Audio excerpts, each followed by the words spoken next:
doing with clients at our ayahuasca church and with psychedelic consults that I was able to recognize and be able to start utilizing some of my own advice to be able to recover, transform, and basically come from ground zero, both mentally and physically, and even, spiritually at that point.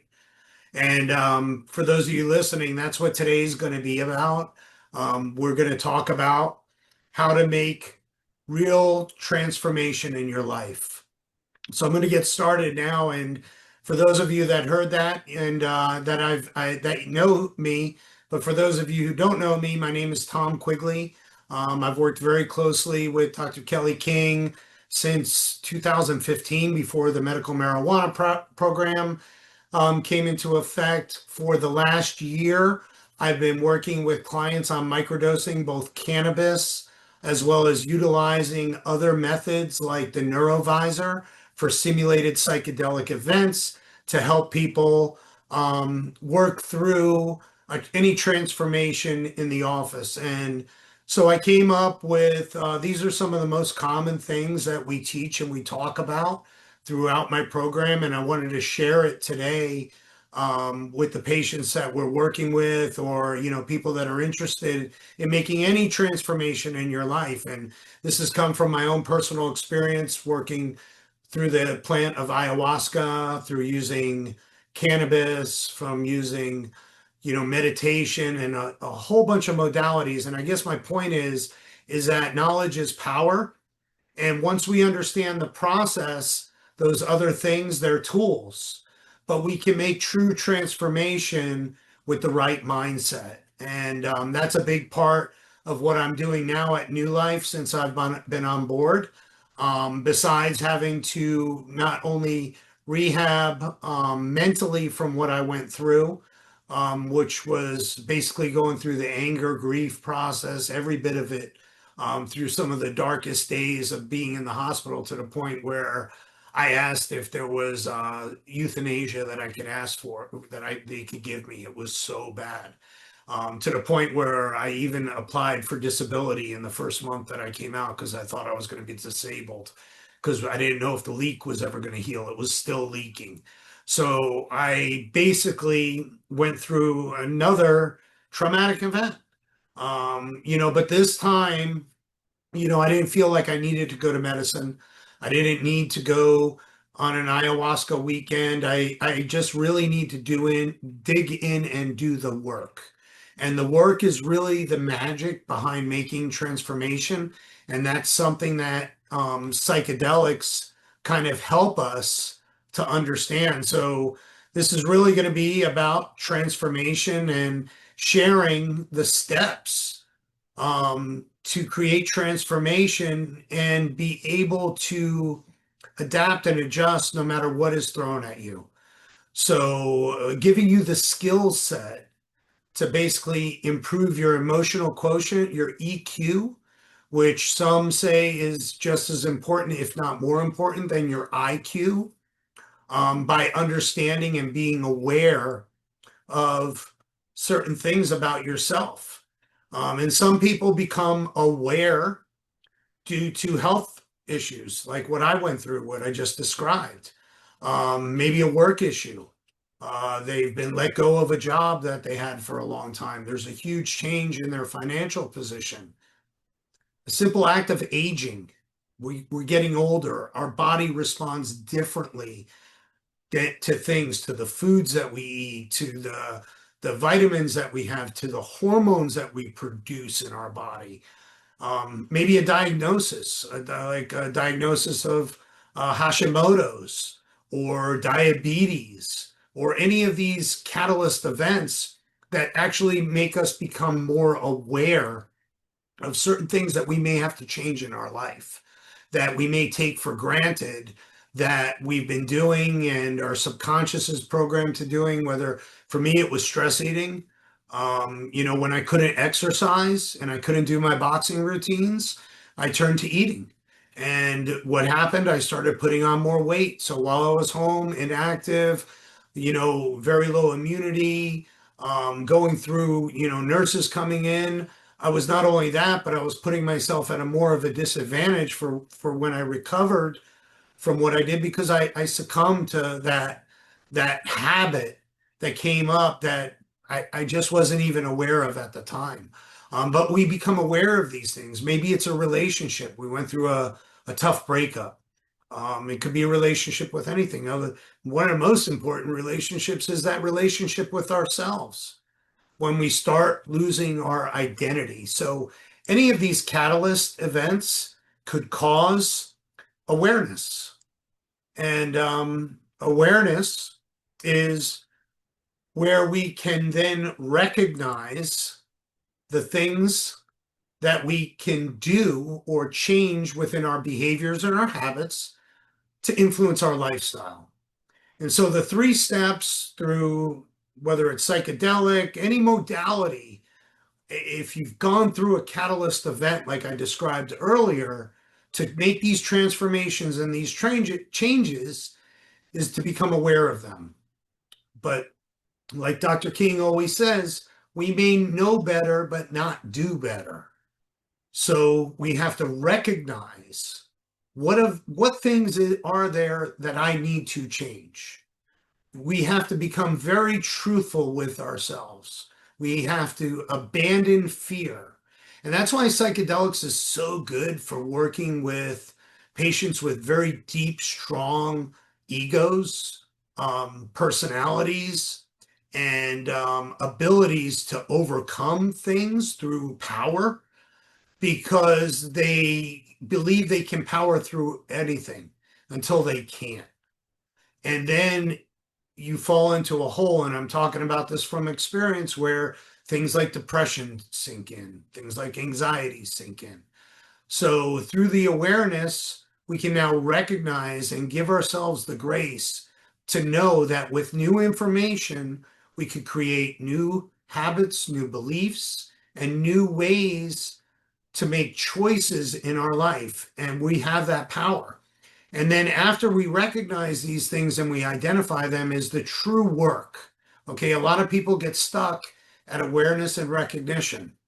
They know what it is, they just don't know how to do better. But how do we actually integrate this? How do we learn to retrain our subconscious that has been trained for so many years to react automatically with whether it's with words out of our mouth or habits that we do or even self-sabotage? How do we retrain that? And that's through integration. And integration is actually the practice of taking what you've become aware and you recognize and putting it into action. So we do that sometimes with tools to become aware of these habits and behaviors, like I mentioned earlier, finding out more about ourselves, because I said our relationship with ourselves is really one of the strongest relationships that we have. And until we can address that and be truthful with it, it's hard for us to come out of that auto-programmed and the way that we've been programmed by a toxic culture to change those habits and those behaviors so we can live life the way we envision it. So becoming aware of that, many of us operate with an emotional mind. Others of us act with a very logical mind. And we're going to talk about the four different core motives and the two different motives that actually make decisions based on emotions and the other ones that make decisions based on logic.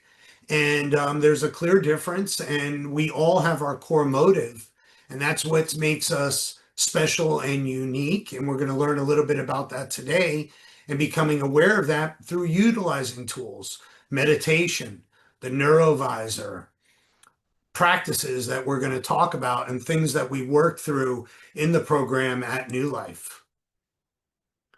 So we're going to talk about in between that emotional mind and the rational mind, there's a wise mind.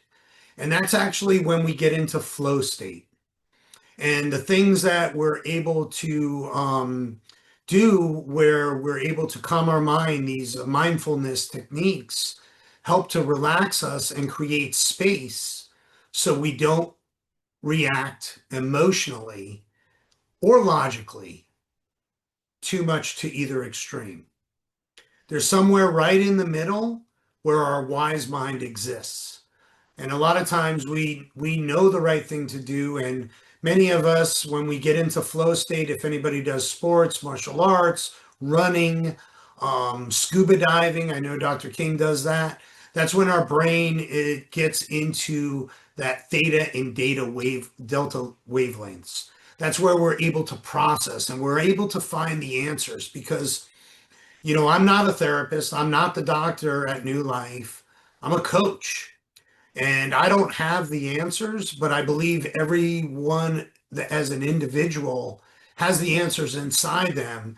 And the things that we're going to talk about, are ways to be able to find those answers and then be able to use that wise mind when it matters. And that's through the practice of understanding that. Some of the things that I'm going to teach you about now, I want you to think about it about yourself. So many times I talk to people about some of the different core motives and they think, oh, this would be great for my wife. This would be great for my boyfriend. But we have to understand that we have 100% responsibility for any transformation that's ever going to occur. Whether it's a transformation in our relationship that with our spouse or our partner or our child or anything, it's not going to be when they start doing things differently, things are going to get better. We have 100% responsibility. We also have 100% responsibility when it comes to every aspect of our life, not just our mental health, our physical well-being as well. Understanding and becoming aware of those things, like I said earlier, at New Life, we do things like blood work. We allow you to understand and look at the different things and then have the courage to be able to address those things that you may not want to be aware of because some core motives, one of our limitations is not facing the facts. So we have to remember we have 100% responsibility on everything that we look to do, whether it's lose some weight, improve a relationship, live longer, it's all our responsibility. And with that being said, there's a theory that core motive is the driving force behind most of all life's decisions. Everything that we do, whether we're driven by power, fun, intimacy, or peace. And all of those driving core motives that I described earlier have different strengths and limitations. So as you could see here, our habits and behaviors, we can change those and we can change those through repetition. We can go to the gym. We can do a lot of things that we think on the surface are really changing us. And they may change us in one aspect of our life. But before our behaviors and our habits, are things like our values and our personality. And what I like to get to, which is the first thing, which is that core motive. And this is the thing that we're born with. If you try to think of yourself at the youngest age as a child, or think of a child that you know of, and the way that they look at the world before everything occurs in their life, which we call filters, whether they're traumas or they're other events that they go through. Core motive is the first thing. And then from our core motive exists our needs and wants. From there, our personality is created. And then depending on our beliefs, our values, we then create behaviors. We create choices that we make based on those things. And those come into habits, and that is how we have the lifestyle that we have currently. But a lot of times, we're taken off the path of our own core motive because of our toxic culture, the things that we're told that we should be. Not who we are, but who we think we are because we were told this. Whether it's that we're going to be a successful business person, or we're going to get ahead in this aspect of life, or I'm going to be just like him and drive a brand new Ferrari or a yacht. And then you'll hear it all the time. These people achieve these goals and they feel empty inside because they've made choices to achieve needs and wants that really didn't align with their core self. So you'll hear it lots of times that you're not living your true self, or I'm so far from my core self. but we're not even aware of what that is. So that's one of the things that I want to share with everyone today is understanding that and seeing how this system goes, and knowing that this starts from the beginning. And then the filters that I talked about earlier, our environment, how our parents at were, our birth order when we were born, in how many siblings that we have, the schools that we went to, the churches that we were involved in, the friends that we had around us. All of these are filters. And these filters sometimes create choices that we make based on the only information that we have available to us at that time in our life. So sometimes we make decisions again that take us away from our core motive. And as that happens, we start to do things that we may get applause for, like we may achieve things at work, we may do better at sports, but we suffer in other parts of our lives. That's why we see even the top athletes that are out there, the best at what they do, having failing marriages, losing all their money, all of these other things, or high level neurosurgeons that are extremely, extremely at the top of the food chain in their profession, being absolutely horrible with money or with their wives or with their family. And they've exceeded there because these things have pulled us away from our core motive. So we forget who we are. And it's not our fault. It's what we do to survive.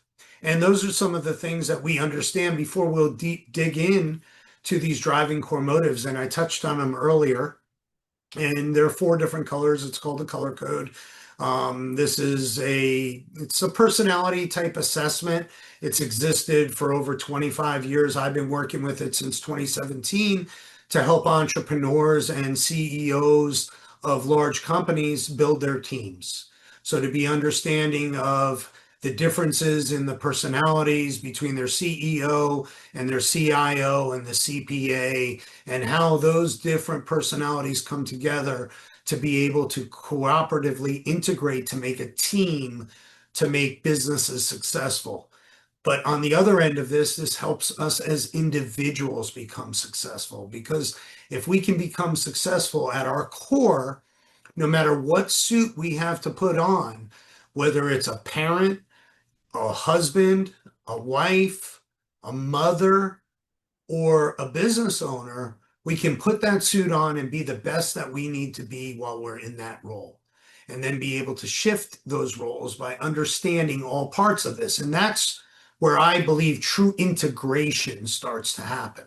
It's not an overnight process. It takes time, just like learning anything. If you're going to learn how to play the guitar or a musical instrument, if anybody does that and they know how difficult it was to get from good to better to great, that's what we've done with our subconscious.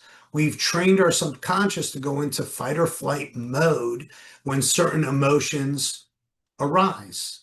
And emotions are just messengers. So by understanding these different core motives, we can identify this and then see which ones have certain limitations and which ones have certain strengths, and maybe which ones we need to work on to build skill sets that will help us to succeed in the roles that we have that are most important to us at this time in our life, because that's all we have is the here and now.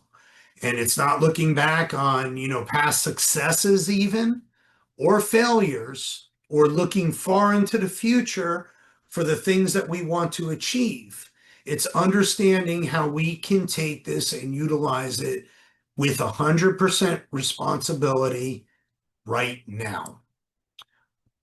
So as you could see, our behaviors are just the tip of the iceberg. Many of you have probably seen this slide before in lots of different things, but that core motive is really down underneath, and all the things that are underneath that we bury, that we hide, that we don't want to face, that we consume ourselves with activities. For some of us, maybe it was alcohol, maybe it was drugs, maybe it was addictions. And maybe they overcame those specifically by changing those habits. But if they never got to the core root cause, most likely, like myself, They just substituted it with something else that they can get applause for, whether it was building a business or getting their body into superior shape or, any becoming the best salesperson that they can.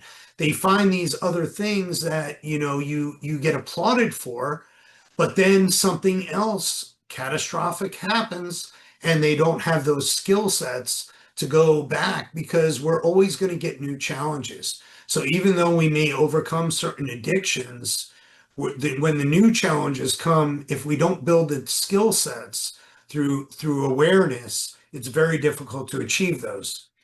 So back to that driving core motive, innate is our needs and wants that we're going to talk about, those personalities and instincts that happen at a young age, and a lot of it is developed by the age of 12 to 18 years old, and many of it's even developed earlier than that. As if you look at, a brother and sister or, a group of children, you'll see very distinctive needs and wants between them. You'll see very distinctive habits between them, and those are all driven by that core motive that we believe is innate and starts in the womb. And any mother that's had multiple children can almost tell you, oh, they had different personalities in the womb. I had different experiences. And then those filters come into play that we talked about, and then the values, behaviors, and then that develops into what is our character. And if we're unhappy with some of this, we sometimes regret or we refer to ourselves as a bad person because we look back on our past and we may be upset by some of the choices that we made. But what we don't understand is this can all be changed. We can change the direction of our arrow. We can understand by getting back to understanding our core motive through awareness. So red, we're going to talk about first, and red is power. And with power comes a lot of leadership, a lot of vision. Those are the natural talents that come along with being a red. Dr. Taylor Hartman, the creator of this personality assessment, says that they are the lifeblood of all humanity. They're the movers and shakers of society. They're the people that that go from A to B and they get there in the quickest way possible. Sometimes they seem insensitive because they'll run people over while they're going there, but they're not. They're goal oriented and they're going to do what they need to do. They respond to things logically and they have a number of strengths. They're very responsible, they're focused, they're confident, they're leaders, and they're proactive. And this isn't to say that everyone that's red has all of these strengths. And we're going to talk about the limitations that also come with most reds. And sometimes through our filters, we improve on some of those limitations and maybe even lose some of those strengths due to the filters that we experience in our life. And being able to be aware of that and see that and understand that we can come back to that and we can choose to live within the strengths of a red personality. And some of the limitations that come along with being a red personality is they're selfish. They want to get what they need and they want to get there as quickly as possible. And sometimes it doesn't matter who it hurts. They come across very arrogant. They don't have time for small talk. They are extremely confident, so they're always right, and they're impatient. When they want something done, they want it done right now. And some of those things, even those limitations, allow them to achieve in the environments that they're in at a certain point in their life, and they benefit them by being selfish. But in other parts of their life, like maybe their marriage, or at work or social environments, that those limitations are harming the relationships that they're in. So some of the bumper stickers, I like these, is that we would see on a red personality is lead, follow, or get the fuck out of the way. And that's typical of what a red personality would say. It's probably something I used to say. I used to say, if you're not adding or multiplying, you're dividing and subtracting. Move out. You're not supposed to be there. So now we're going to move on to blue, and blue is intimacy. And when we talk about intimacy, it's not about sex.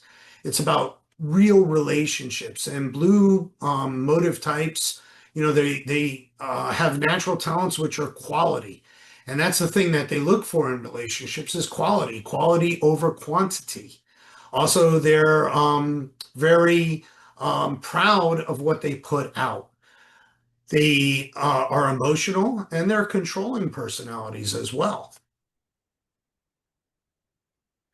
And Hartman he refers to life cannot bestow on anyone more of a gratifying reward than having the sincere appreciation and trust of a blue friend, an employer, or a family member. And we all know somebody that you can count on, that you know that has just a small amount of friends, and you could call them up and they're a blue true friend. And most likely they have a blue core personality. And with that comes, where's my strengths? Oh, we don't have the strengths here. So comes a lot of strengths. I'll talk about the strengths. I don't have them on the slide, but you know that they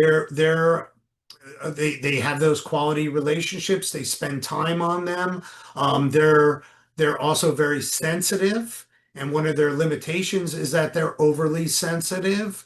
They're controlling, which helps in certain situations.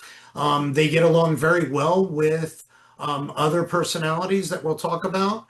They're also a perfectionist. They're worry prone, and sometimes they set unrealistic expectations. So their strengths and their limitations sometimes become choices again through those filters. Some of the bumper stickers that you'll see somebody with that's blue is leave me alone, I'm having a crisis. When they're having a crisis, they show everything. They can't hide how they're feeling. Whereas a red can push through no matter what they're having or what they're going through.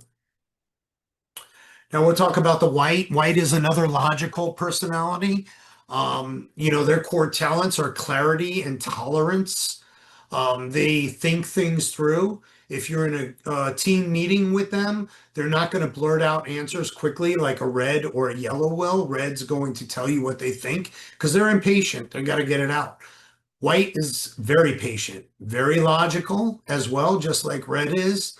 However, if you give somebody that's white time, they'll come back to you. If you put them on the spot, they're not going to give you the best answer. But if you give them a day and they come back to you, they're going to give you probably some of the best answers. And if you're a white personality, you probably react this way. You don't want to stand out in the meeting. You don't want to say many things. You don't want to say the wrong things. Whites give us all a model for gentle human dignity. It's peace. They seek peace. They avoid conflict. They're very easy to get along with, but they bury a lot of things. So some of their strengths are they're very kind, they're even-tempered, they're objective. They're going to weigh all the facts. They're not going to make decisions emotionally. They may be too logical. They're very diplomatic. They try and look at things from both sides. And they're inventive. They come up with solutions. They come up with the solutions that the Reds need to be able to succeed. And this is any type of relationship, whether it's on an executive team or within your office or within your household. So White's strengths are going to be that. Some of their limitations are they're indecisive. They're afraid of making a mistake. They're afraid of being judged. They're silently very stubborn. If you ask them to do something or tell them to do something as a red, so reds and whites sometimes conflict a lot because they'll be told what to do, but then the white is silently stubborn. They'll do it, but with animosity because they're avoiding conflict. They're very unexpressive. You don't even know what they're thinking. So they seem detached. And again, this isn't with all whites. Like I said before, the strengths and limitations aren't good or bad. These are just things that we become aware of, and they don't exist in all of these core motives, again, depending on the filters that we went through. But through certain things, we can become more aware of it. But first, knowing what they are to be able to look for it, we become aware because we see what we're looking for. So white bumper sticker would be, if I pretend to agree, will you go away? And that if you anybody knows a white, or they can recognize that in somebody they know through work, through their social, even within their family, they can see that. They're going to agree with you just to end everything, no matter what. And then they're going to be silently stubborn. And then you're going to be angry the next day when nothing gets done. So the yellow, this is fun. And fun is my wife is yellow. So I'm red and my wife is yellow.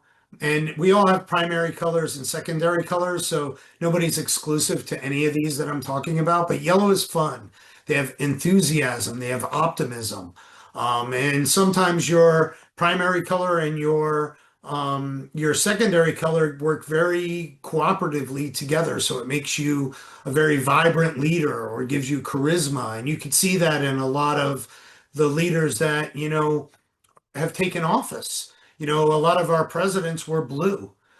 Majority of all of our presidents were blue personality until Trump. Trump is your red. You're going to get things done. And it's been very rare that a red has been even voted in. And he was the first one to be voted in. And I forget where it goes. It goes way back to like before Truman or something. But, because, blues have that. And then fun, yellow, there's not many of those, but we have that as our secondary because we're very enthusiastic. We're very emotional. We make decisions on emotional. We buy into things very good. We want to believe. And that makes us fun personalities. We'll explore conspiracy theories. We'll listen to all kinds of things and get excited about it.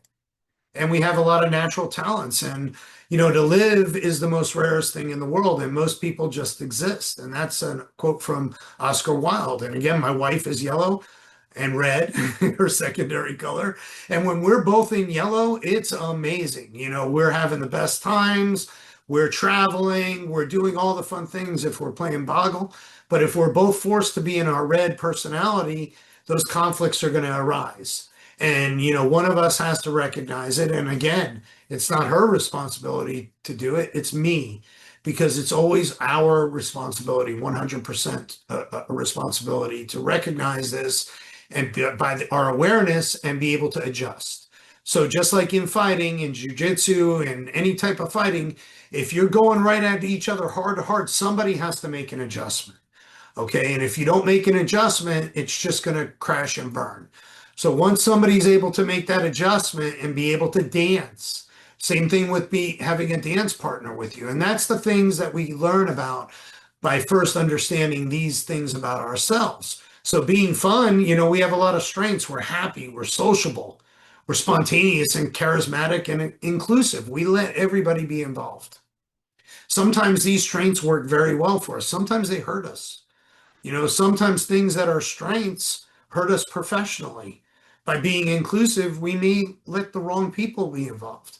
By wanting to be social and being liked, we may get involved in the wrong group of friends and develop certain habits out of those strengths or those needs that we have that take our life away from that core motive of being these things. And then we look back and we're like, man, I can't be inclusive. And we punish ourselves.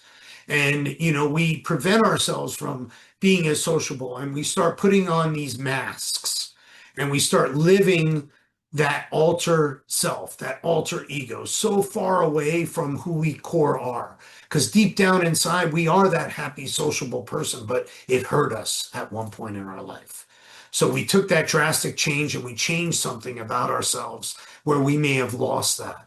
So by understanding this and by going back to understanding, your core motive, you're able to identify and see these things and make those changes.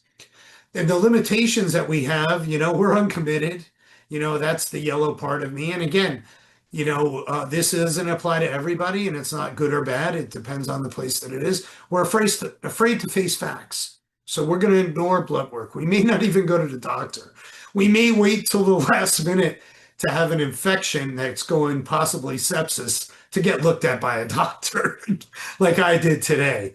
But these are the things that are limitations that sometimes cause these conflicts or these issues or things that we call problems in this game of life that we're playing. We're impulsive, so we make decisions quickly and emotionally. A yellow bumper sticker would be hard work may not kill me, but why take the chance? Again, we know that there's things to do because we've taken on the role of being a leader. Who, if a leader has a lot of red traits, they're going to be more successful. So we have to develop those skill sets. But we really deep down, we don't want to do that hard work. We don't want to take those steps because in our core motive. But if we identify that it aligns with something we become aware of or we've recognized, we have that opportunity to identify those limitations and develop new skills to improve them. So we're not stuck in these limitations or in these strengths that we have.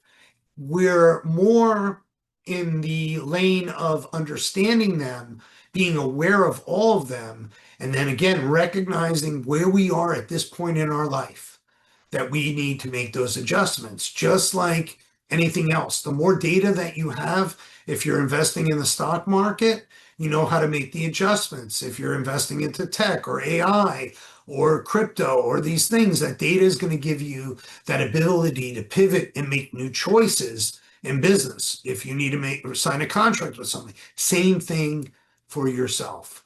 By identifying these things and being able to adjust them. When we build teams for companies, we try and find people that have complementing core motives so they don't have to develop those new skills because a lot of times they're not great at them. So their ego will jump in, they'll try it and they'll fail. Like maybe a white isn't good at getting up and doing karaoke, but they force themselves to do it and then they get embarrassed, right? You have to be willing to give yourself grace to learn something new by failing. And that's the only way we advance. So if we want to improve on these limitations, we'll do that. And then shiny objects distract me. As you can see during my talk, that's why I have a great PowerPoint. We can stay on topic because I can get distracted. And if you know anybody that's yellow, they get distracted. A lot of times they call it ADHD or attention deficit. And that's not what it is. It's just the lack of the understanding and knowing what these things are to make those small adjustments to improve on the other skills to be able to utilize that in whatever role you're in. So if you're a kid, you're meant to have fun. You're meant to be distracted. You're meant to explore. You're meant to go see things, ask questions, fantasize. All of those things are developed. And a lot of times that children are diverted from that. They're told not to do that. And they're pulled away from their core self so early that they don't understand and they don't want to be punished for these mistakes they think they made. And that's what shifts in some of these personalities once we understand our core motives and we may have grown away from. So within the population, actually the largest portion of the population are blues. These are the intimate people. These are the true friends. They're the largest part. And then reds, and then whites and yellows are tied. So it's pretty even across, except there's more blue, sensitive, loyal people out there than there is of everyone else. No gender differences. Basically, it applies all the way across. Now, how does this impact relationships all around? Again, whether it's with your social relationships, your professional relationships, your business personal relationships, all relationships have different personalities that react to responses differently. And sometimes we expect the people that we're in relationships with at work or at home or in the dating arena to react to the emotions or the things that we're experiencing the way we do based on and they don't.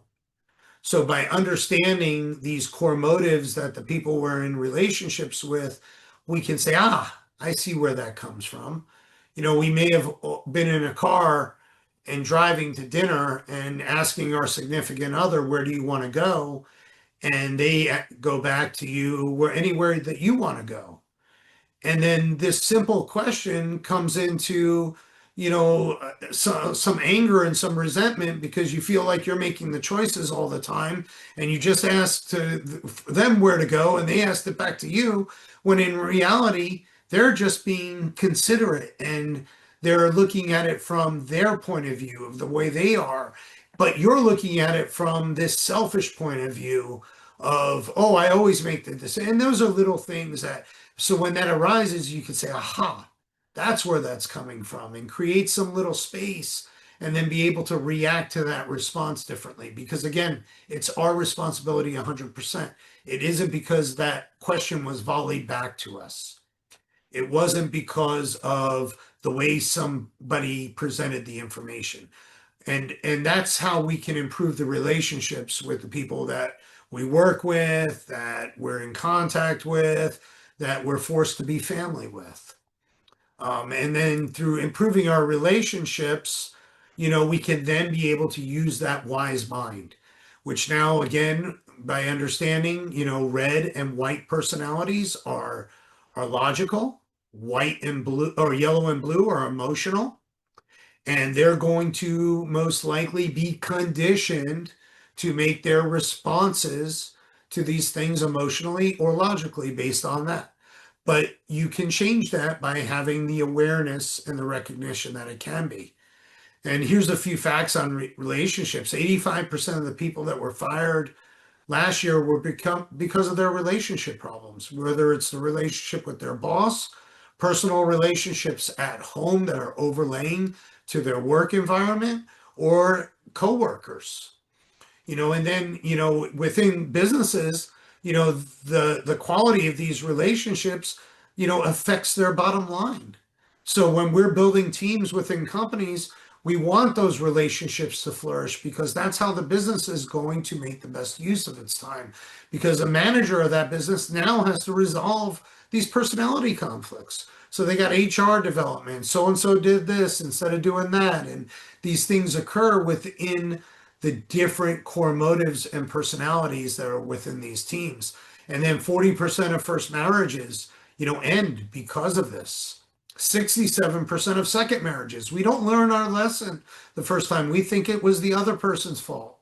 If they didn't do these things, I would have never done that, because we haven't grasped that knowledge that we have that 100% responsibility. So we just repeat the same mistakes. We go through cycles, whether it's gaining weight and losing weight, following fad diets, all of these different things that we do, we repeat our own history. And the reason being is we didn't analyze the data, look at it, and make the adjustments that we would have made in other aspects of our life, like investing in the stock market or running a business or the other things with ourselves, with our core motive, and learning from those experiences, not seeing them as failures, but they're all experiences, every one of them that we had to be able to learn from and make these pivots and make new choices. Because once we understand we have 100% responsibility, that's one of the next steps besides, awareness, recognition, and integration, is knowing that we have a choice, and knowing that choice can be made through, whoa, what did I do there? There we go. Through that. So back to those personalities and those relationships, this kind of just shows you what I was talking about. Blue and red are controlling. Blue does it with intimacy. They'll withhold intimacy from people they feel they've been wronged by. That's how they're controlling. And, red, they're logic based. They're going to trick you with, facts or different things to be able to control you if they're living within their limitations. And again, that comes back to their beliefs and the way that they choose to make choices to achieve the things that they think they want and need, that they don't realize they want and need. And then reds and yellows, they're complementary. That's why they get along great. Me and my wife get along great, except for when they conflict in certain areas. They get along fantastic because when they're both in that yellow fun mode, everything goes great. And sometimes when they're both logic based, it goes great. But it's when they're conflicting and that power struggle happens. And that's the same power struggle that we have internally. And then emotions. So a lot of the the decisions that we based on our emotions, are reactions that we've been conditioned over time to have either a positive or negative result from, and they all stem from the six basic emotions. And one of the things that we have to understand is emotions are just messengers. They last 90 seconds. Everything after that 90 seconds is a choice. It's what we choose to do with the reaction that we're emotionally attached to at the moment because we didn't create some space. We didn't do those techniques. That's why, some people that smoke, they'll go out and smoke a cigarette. Sometimes we do that inherently. Sometimes we're taught to do that to be specifically good at something like a sport. We're taught to be able to not let our emotions affect us during that period of time. And anybody that's achieved at the highest level know that it's possible. However, they go home and it's the complete opposite. So then through that awareness, we now know our strengths and our limitations. We create a plan through that recognition to integrate them into our lives. And that's how we can make true changes in habits and behaviors, not just through repetition of new habits to replace the old habits, but by really getting to the core of it and being able to build that skill set. From there, the same thing as we do with goals, we set smart intentions. What we're doing now is we're pointing our arrow, we're reevaluating everything. Our choices, the things that we've done, we're not regretting them. We're making a plan. So a lot of times people go to ayahuasca, they come through the weekend, they want to sell everything and become a healer and, go and they couch surf and do yoga and do all these things. And I see this a lot in the psychedelic, and they don't do any of what we call the integration because they got to the celebration part. And we do that also when we achieve new things by quitting a habit. We quit drinking. We quit eating sugary foods and lost weight. We did these things. So we become stuck in this thing because we did something else, but all we did was replace a habit to get there.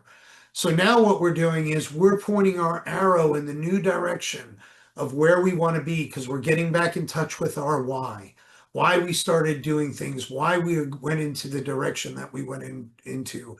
And we're doing it through atomic habits and small changes to be able to move that arrow into a direction that's going to be more in line with our core self and what we've identified that makes us the happiest and most content with ourselves. And we do that through setting specific, measurable, achievable, realistic, and timely intentions. So this is similar to goal setting, but being able to envision those new responses. You get cut off in traffic and you get angry. So you respond by going back and cutting off and telling them a piece of your mind. It came to me the other day. I had a guy flip me off for almost 2 full minutes. And I was just like, oh my, I can't wait to get next to this guy. It went through my head, but I created that little bit of space and I realized, okay, that's just anger happening because emotions will happen. You'll feel the physiological responses to it. Your cheeks will get red. Your blood pressure will go up. You'll have these responses to that emotion. And a lot of times you'll hear people say, let it go. And that's what we develop through practices, that ability to envision through practices, whether they're meditation, psychedelics, exercise. We do a boxing program, me and Oleg. I see Oleg on the call tonight. And we do it through boxing by becoming aware of this, and then through your routine, helping your brain get into flow state, which is what the neurovisor does, which we utilize in the office, allowing you to turn off that noise, change that station for a little while, and find those answers that are really inside because your brain waves are in the right place, your cortisol levels are correct, your dopamine has been being released correctly because you're not in that fight or flight mode, which is an automatic response, which is that anger that you then carry with you to work because you got cut off. And then you spread that anger and that low vibration, and then you bring it home and you tell that story again, how angry you are. You had that choice within 90 seconds to do something that you envisioned when you became aware of it that you can change. And that's the power of choice. And we all have it. We have that ability to choose those things and then create that. And then how do we achieve that? And how do we achieve integration is by using practices. We develop grounding techniques, how to be in the here and now. Not drag Anxiety is dragging your past into your future, right? Regretting things that happened, feeling the victim. We are not who we are because our mom was mean to us. We're not who we are because we got bullied. Those are the things that may have been filters that pulled us away from our core self, but we have choices to be able to practice new routines and be willing to drop our ego and make mistakes while we're learning it. To become that child again that's learning how to ride a bicycle or roller skate or anything that took those efforts. And we get older and the ego jumps ahead. And just like I said about a white getting up to do karaoke, they may not, they may feel they made a fool of themselves and may do this thing and never do it again. Or they can look at it as, wow, man, I really got up there. I don't care what anybody thought because they worked on that limitation that they were so worried about what people were thinking about them. And they were able to get out there and develop that skill, which will help them in social activities. So practicing it, getting up there and doing karaoke no matter what, and then getting up and doing it again and doing it again, or doing that boxing routine or that meditation process, or any of the grounding techniques, anything you can see, taste, touch, hear, all of your senses, any of your senses that can bring you to the here and now. I like to look at my feet and say to myself, where am I right now? Because again, reminding yourself that's all that matters now. Not worrying about what could be, what's going to happen. So using those techniques, those grounding techniques, learning breath work. I share the Wim Hof breath routine. It's an 11-minute routine. It's excellent. I do that during my sauna. I do the sauna. That's my time. And creating time for yourself to be able to rest your mind and be able to plan these things, just like you would plan a wedding, just like you would plan anything else that you were doing, like a project. If you're doing a project management, you're building a business, you're building anything that you want to build, you have to map that out. And that's what journaling or doing it in your brain if you can. A lot. I don't journal a lot. I really don't. I do notes in my phone and I check lists off. And I make those every week, whether it's on Monday or on Sunday. And that's why these calls, we're probably going to do them weekly on Monday, dealing with different things as support for, our patients, and as well as just sharing education with new people. But being able to have a routine where you just come in to check and you analyze how you did the week before, how you're going throughout the next week. These are our emotional check-ins where we look at when anger arose, how did I react to it? And we change these triggers into primers by being able to identify and reflect on data, okay, without judgment. And that's the thing. We work on judgment. The first thing is judgment on ourselves and imagining a world without judgment and catching ourselves every time we make a judgment, no matter what it may be, how small it is, how big it is, and most importantly, on ourselves. We have to lose judgment of ourselves because, again, we've been acting on data that we believe to be true through our filters in life that we've gone through, whether it was the school systems we went through the bad relationship that we were involved in for a number of years, or any of these things. So doing that weekly data check-in, emotional check-in for all emotions, happiness, something really good happened to you.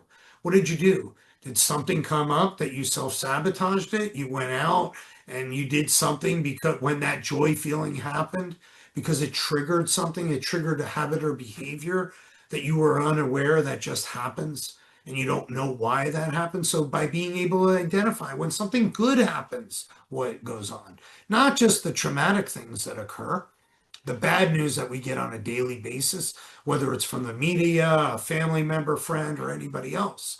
These are the things that we need to collect data on. And that's where the knowledge comes into work. And then during the breath work, being able to get our minds into there, because again, we have the answers inside of us. We know all these things. None of the things that I talk about, none of the things that, or the techniques that I help people understand are the answers. The answers that rely in each one of us individually. But through coaching, we can achieve those. So, going through coaching, either weekly calls, at our ayahuasca church, we do 3 integration calls a week. We do a weekly service there. And we're going to be doing more things like this through New Life, which we're going to be offering, which are going to be ways for us to check in and be able to, get advice from other people going through the same thing. I'm going through my transformation, but I'm always learning at the same time. So I learn from the people that I work with, and I want that to be the type of environment. So we can learn these techniques from each other, feel vulnerable in a trusting, safe space where we can use these grounding techniques to create that space between an emotion happening and the conditioned program response that we have that's not working for us. Because if it's working for us, we probably don't have a problem, but the one that's not working for us, and be able to envision through, our minds, these different ways to respond. So we can create that space and make the new choice for response, but all allowing ourselves the grace to make mistakes when it happens. So that guy cuts you off, those thoughts come into your mind, and you drive up there and you flip him off too. That's okay. You know why? Because you recognized it and you understand it at this moment, and you're going to look at it as a learning point of data, not as something to judge yourself on or to move forward on. And that's the part that a lot of people get stuck in. Again, we know better, but we don't do better. And by helping you to understand that, that's how we coach you through these things. And this comes back to, we have 100% responsibility. When we make those mistakes, identifying them and taking them head on. For many people, ayahuasca is the only thing that can make them aware of that, to break through that ego from, lose that victim mentality or anything like that. But we don't have to have a catastrophic event to happen. We don't have to have that catalyst. We don't have to be a last choice to make transformations that will improve our life, whether it's being able to live longer by identifying things through our blood work or through our DNA, or things that we're doing by knowing the way that our food is grown and the things that we're eating, and being able to start making new choices, even on the main thing, which is our nutrition, based on new knowledge that we have. We have that ability. And again, we can make mistakes while we're doing it, but we don't punish ourselves. So one of the things that we talked about today is the color code, and being on this call today, if you go in, you link to my website, Wise Mind Changes, you can click the link there and get your free color code, which will give you what your core motive is. It'll also make some of the things that we talked about, you're probably already thinking about, what your core motive is. When you are answering the questions, it's going to ask you to answer them as you were a child. Because again, we want to get to be for those filters to understand what that core motive is. And if you like that report and you choose to, you can purchase the full report. It's normally $40, but you use the code New Life or through the link that you got, and you'll get that full 32-page report. Access to videos as well that can help you to understand your core color. And that's one of the things to be aware of. These are some of the things that I do, mostly one-on-one coaching. At New Life, that's part of our mindset program that we utilize. I truly believe, I've gone through different phases where I've transformed myself physically at one point, and I suffered spiritually and mentally. And then at other points in my life, I prospered mentally, but I suffered physically. And I've gone through these cycles to where I'm 56 years old, and those patterns are now apparent to me. And by understanding patterns in our life, we can identify and start making those transformations. So instead of trying to get from A to B as quick as I can, and improve any one of them. I'm allowing grace and time to improve all of them in harmony. And that's what we do at New Life Wellness Clinic through our mind, body, and spiritual ability to help you identify these things, look at the changes that you may need to be both within your health, whether it was because of a diagnosis or, any of these different things, and not just to lose weight so you can do better socially. These are things that you're doing to, again, make yourself better. So those are things that we do. We also do peptide therapies. As we age, we start losing some of the things that made us young, so that connected us with that young version of ourselves, because our hormones are different. We're releasing different types of cortisol into our bodies based on our habits and our behaviors that we have. So while we're going through that, we offer tools. And again, cannabis is just a tool, psychedelics is just a tool, meditation, they don't become the thing. They just become a tool, the same thing as peptides or weight loss assistance. These aren't ways just to achieve a goal because we want to fix one thing. These are tools that we use until we don't need them. And we build the skill set. So here at Relief MD, we'd love to keep you as, patients and clients for the rest of your life, like pharmaceutical companies, because that's a great business model. But we truly believe that if we could give you the skill sets so we don't have to see you after 4 months, so you don't have to come into our office. And the only reason that you do come in or you do come back is for the social aspect of it. Or you see us in Publix, or you see us somewhere out and you're doing amazing. But you don't have to go back to therapy. You don't have to go back to a therapist every time there is a issue in your life, whatever it may be, because life is life, and it's going to keep getting thrown at us different problems. So we're going to have to adjust to them. And if we didn't develop these skill sets when they address to us, how are we going to do it? And that's, people ask me how I've done it, how I've gotten back up and started again after everything I went through. And it was because I was forced. I was forced this time. I've had 7 surgeries in the last 5 years. 2 back surgeries in 24, lower back, that I had complications from, fused from L3 to S1. I had a surgery the year before, which was an A-lift, where they went in and put titanium in the front. I have a full hip replacement. This was my 2nd neck surgery, but all of those, I raced to get back quick. And I noticed that when I was forced to lay in this hospital bed for days, I saw these patterns, that as soon as I felt better, I just tried to get it so fast because I wanted to get from A to B, because that's in my nature. That's what's made me successful, building businesses, building wealth, doing the things that I've done. But if I was going to become successful in harmony, I was going to have to do it in balance. So I started being able to time block all of these things that we work on to be able to wear those different suits. And it takes a little bit longer that way. So we have to develop patience. But with patience, we have to take action. We can't just manifest that these things are going to happen. We literally have to do the work. So we have to take those steps. We have to be willing to fail. And then from there, we can make true transformation. But until we understand these things that I talked about tonight, we can make small transformations. We can lose 30 pounds. We can lose 50 pounds. We can find a new partner. We can, build another successful business. However, we'll be out of harmony. And many times when we achieve those things that are great, we'll feel empty again.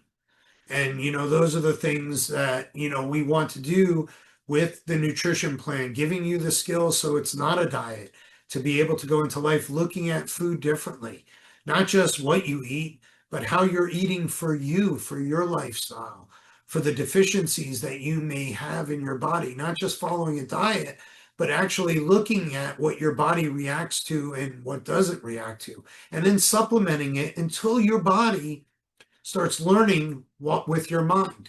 So we utilize these tools, whether they're GLPs or they're peptides to help us heal, again, these are the tools that we're utilizing because they're available, just like everything else. And if we want to optimize, we have to look at what are the best tools that we can utilize right now.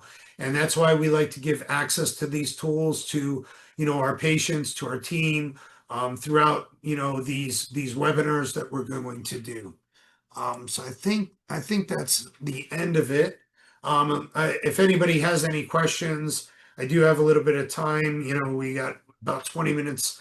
Oh, no, what was it? 6:30 to 8 o'clock. Yeah, so we got about 20 minutes. I don't think we'll need that much, but I'm happy to answer, questions about what I talked about tonight or anything that we're doing at New Life.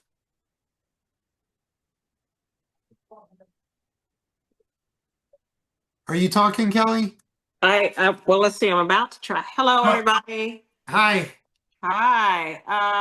No, I was going to say thank you. That was really good. I think here at New Life and Relief MD, we're all about transforming the whole person. And I think that this is so important.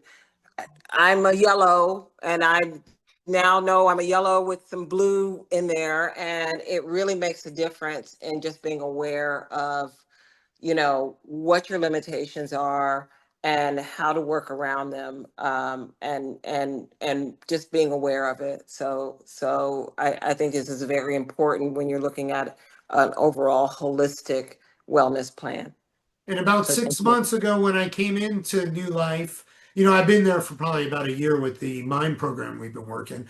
But when I really took more of an active role with Dr. King, I had the whole team do this. They Mhm. didn't even know what they were doing.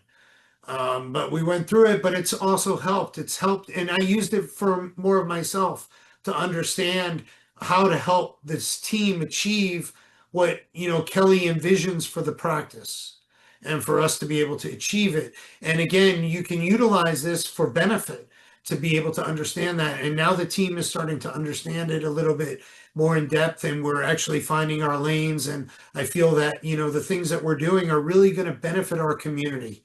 And that's, one of the things that's true to me is that I have purpose, but with meaning, because I can make money doing all the wrong things, or we can do things and make something that's better than money, which is helping others be better at living this game that I envision that life is. And that's all it is it's a game. It's a big video game, and you may laugh at me. We live in a simulation. I Yeah, believe this. And and we're here to learn. And as soon as we can change that perspective and view it as a game, we can start learning to play it to win. And when I yeah, say to win, it's not to get the trophy, it's to survive.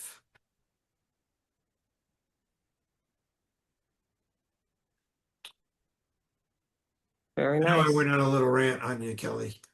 No, it's okay. No, it's very good. Thank you. Anybody having Tim? I see Oleg pop back on. Oleg, me and Oleg worked this program with boxing. So we've been doing it. I actually went through a portion of this.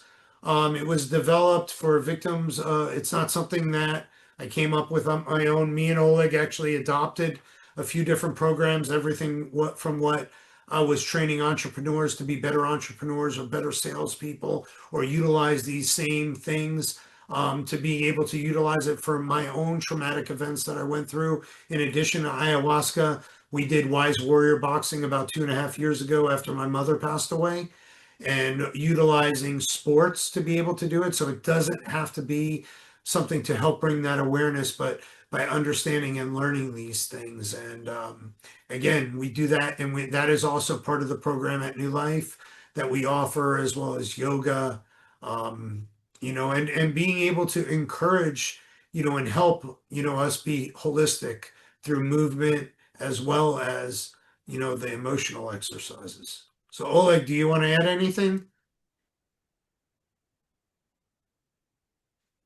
Oleg teaches nursing school at a college too. So he's very Hi, busy. Tom. Can you hear me? Yes, yes, we can hear you. Oh, hey, sorry. I'm trying to figure out how to turn the microphone on. My apologies. But hey, Tom, I appreciate it. That was a very thorough, good presentation, and I like how you tapped into what we do with our boxing program and helping people develop mental hygiene, as we like to call it. You kind of incorporated it all into one cohesive system. I like it. Yeah, and this was my presentation at Canadelic that I was supposed to give. However, we did it more as a TED Talk presentation, so it was about 18 minutes. So that's why I wanted to be able to do this, get it recorded as well, and then be able to utilize it to help people to understand the program. Because again, you've taught me, Oleg, knowledge is power. And once we start understanding, and a lot of this stuff, again, I didn't make up. We merged it together between the different things that have been successful with building successful C-level executive teams, as well as dealing with an extremely traumatic event as a bad surgery or a death of a loved one or, losing your identity.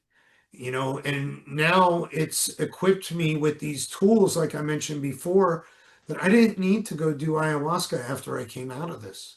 I felt confident. I knew what I needed to do. I didn't need to get a lesson again. I didn't need to go in. I needed to fine tune it, which is that's the thing with the practices. And that's one of the things that boxing gives us is repetition, the ability to build a new routine in that also benefits our hobby, takes away from another habit, but is in harmony with the rest of our life. But so thank you, Oleg, for introducing me and bringing me on to develop this together, because without Oleg, this wouldn't have developed into what it is. I appreciate you, Tom. Thanks a bunch. And likewise, couldn't make it happen without you, Tom.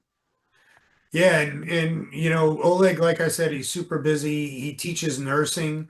He is a nurse, and we have a lot of things that we're doing and that we're going to bring to the New Life practice, such as event days where we can bring people together and give them the skills to be able to do these boxing workouts when they're traveling, utilize the techniques that we have, and those are the things that we hope to bring in larger daytime events that we're going to combine with being able to do blood work and things of that nature. But now we are hosting free consultations in the office for yourself or anybody that wants to come in that would like to learn about the different programs, see if they're good for you, or just, check in and see what it is that we're doing or learn a little bit more about it. And we encourage that. And I'm doing free consultations for the next month and a half. So the calendar's out there.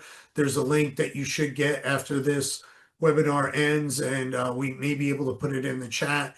But there's some emails that have gone out as well. So if you know anybody that wants to, or you want to, schedule a free 15-minute consultation just to talk about this in the office and see what program may be the one that you choose is right for you. Again, it may not be any of them at this point in your life. It depends on where you're at and what you've become aware of through, maybe, unfortunately, like myself, a catastrophic event, a real at the bottom in the most darkest point of my life forced me into doing it. And again, like I said before, we have choice. We don't have to be forced. So, that's taking that 100% responsibility and taking that step of either coming in and talking to us or talking to somebody or enacting any one of these practices, even if you don't come in with us, whether it's a routine for yourself, for an hour to, basically become aware of these things, or taking that color code assessment. That you can very easily, there's a bunch of videos on there that tell you more in depth about this. And then also I do the one-on-one consultations where we analyze this and we go into a deeper dive on the different colors and identifying these things and actually coaching you through it. And we have a 12-week workbook that actually you can work through, where you don't have to use psilocybin, you don't have to use an ayahuasca experience. You could just utilize, whether it's the neurovisor or a modality of your own choice, to be able to do this and come in and check in with me in the office. And that's part of the Mind program right now, or do the boxing program with Oleg, or go and do a weekend with Oleg where you develop the skills. We're going to be eventually creating an online program that you can follow within our exercise program that we have at New Life.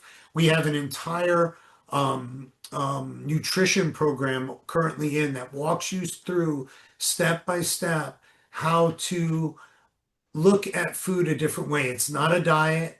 It's a way to actually look at food, identify, become aware of the foods that you're eating, how they're sourced, and how they affect you physiologically, because many times it's our nutrition that's causing these deficiencies that we have to use tools like cannabis to replenish our cannabinoid receptors, or peptides, or even things to adjust our pancreas for insulin production.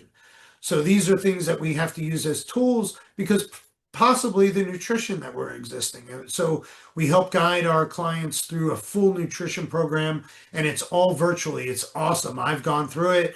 It's videos. It took me from looking at food as just a diet, whether it's a carnivore diet or the keto diet or the juice only diet, which I've done all of them with success.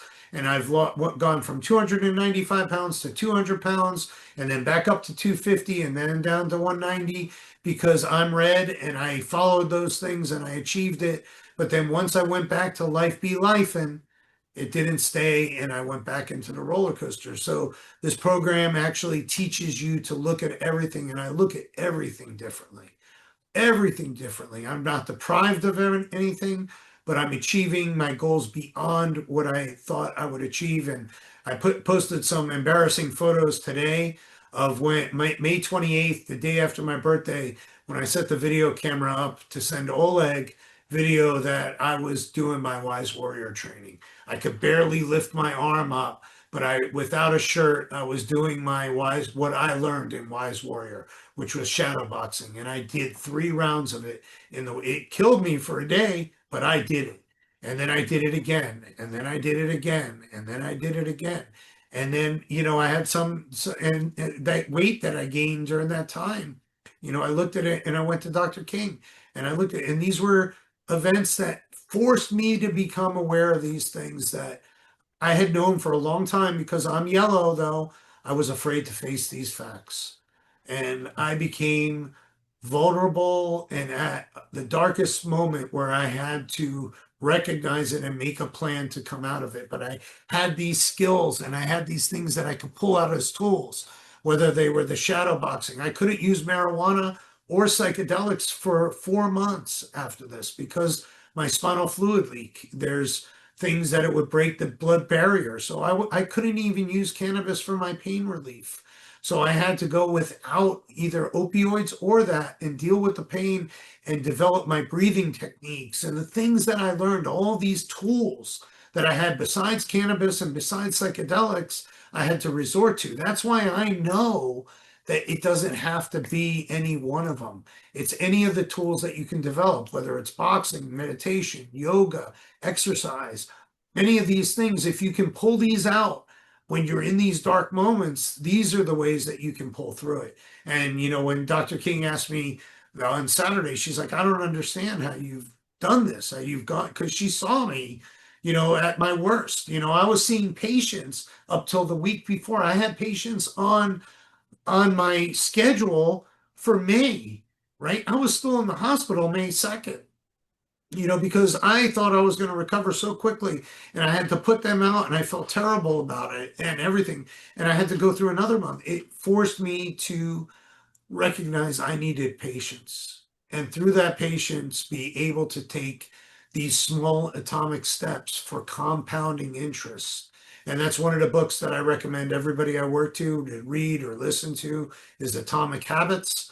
It's making these small little incremental steps. And this goes back to Greek mythology. Everything you're ever going to see from a motivator goes all the way back. And, once we start becoming aware of that, and that things are really simple and life is very simple and we can be happy, we can take those steps to be balanced. So boxing, huge part of it. And then the nutrition, like I said, the nutrition program, and then my blood work. If you would have seen my blood work, everything was off. My testosterone was 51. My cortisol levels were horrible. My cholesterol levels, everything was off the charts. Everything. So now I identified all this stuff. So it made sticking to the nutrition that I needed to start fueling myself so important to me, because I knew if these sugary things that I ate, just like if you get diagnosed with pancreatic cancer that happened to me back in 2013, you start looking at sugar differently because sugar feeds cancer.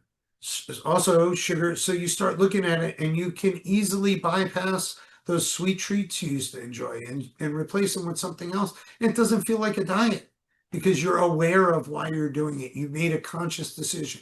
You didn't just do it because you were being told by society to change this because you wouldn't look good or you understand this, and that's really part of it as well. And those are the things that I did, and these are the things that I'm able to share to be able to progress through this journey of improvement.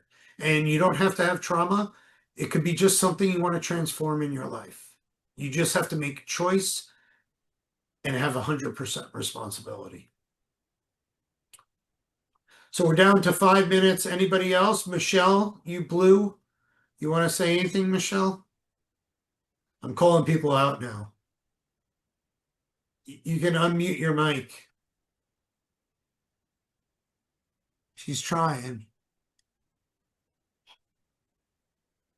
I did it. Hey, Michelle. No, that was really, really good. Yes, I am a blue, so I definitely relate to everything you've said. And I like the way our office, we have a beautiful array of colors that make up our crew. And I think that we're going to do great things for the people in our community. And it's just the beginning. And I'm very excited.